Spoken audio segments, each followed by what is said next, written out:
बनाने का हक उसकी प्यारी सासू का है। चंद्रिका जी, जब कल हमारी बात हो गई थी तो ये लड़की यहाँ क्या कर रही है? तुम्हें यहाँ से जाना होगा बस।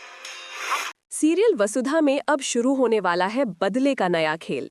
जिस वसुधा को सबने टूटा हुआ समझा था, अब वही बनेगी सबसे बड़ी चालबाज के खिलाफ उसका सबसे बड़ा डर।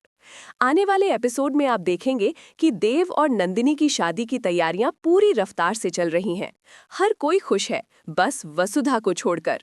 चंद्रिका ने साफ शब्दों में कह दिया है, अब इस घर में तुम्हारा कोई हक नहीं। लेकिन वसुधा जानती है, अगर वो अब पीछे हटी तो सब खत्म हो जाएगा। करणवीर सिंह का डर उसके दिल में अब भी है, लेकिन इस बार उसके अंदर एक आग जल चुकी है, अपने पापा हनुमंत को बचाने की और करणवीर को उसी की चाल में फंसाने की। उस रात वसुधा अकेली छत पर जाती है और एक पुराना रिकॉर्डर निकालती है, जिसमें उसने करणवीर की ब्लैकमेलिंग की आवाज रिकॉर्ड की थी। वो मुस्कुराती है, अब खेल मेरे नियमों पर होगा। अगले दिन रस्में शुरू होती हैं। देव और नंदिनी के चेहरे पर खुशी, लेकिन वसुधा की आंखों में एक अजीब सी चमक है। करणवीर उसे देखकर कहता है, याद रखो, एक गलती और हनुमंत गया।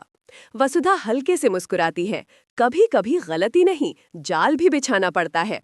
वो हर कदम पर करणवीर को उलझाने लगती है, कभी फोन कॉल्स मिस करती है, कभी रास्ते बदल देती है। करणवीर को लगता है कि वसुधा डर से भाग रही है, पर असल में वो उसे खुद के जाल में फंसा रही है। आखिरी सीन में देव को एक पेनड्राइव मिलती है, उसमें करणवीर की सारी सच्चाई रिकॉर्ड होती है। देव हैरान होकर वसुधा की तरफ देखता है और वो सिर्फ इतना कहती है, अब वक्त है सच के सामने आने का। अब सवाल ये है, क्या देव वसुधा पर फिर से भरोसा करेगा? और क्या करणवीर का खेल यहीं खत्म हो जाएगा, या अभी कहानी में बाकी है कोई नया वार? आपको क्या लगता है? हमें कमेंट में बताइए और चैनल को सब्सक्राइब करना ना भूलिए।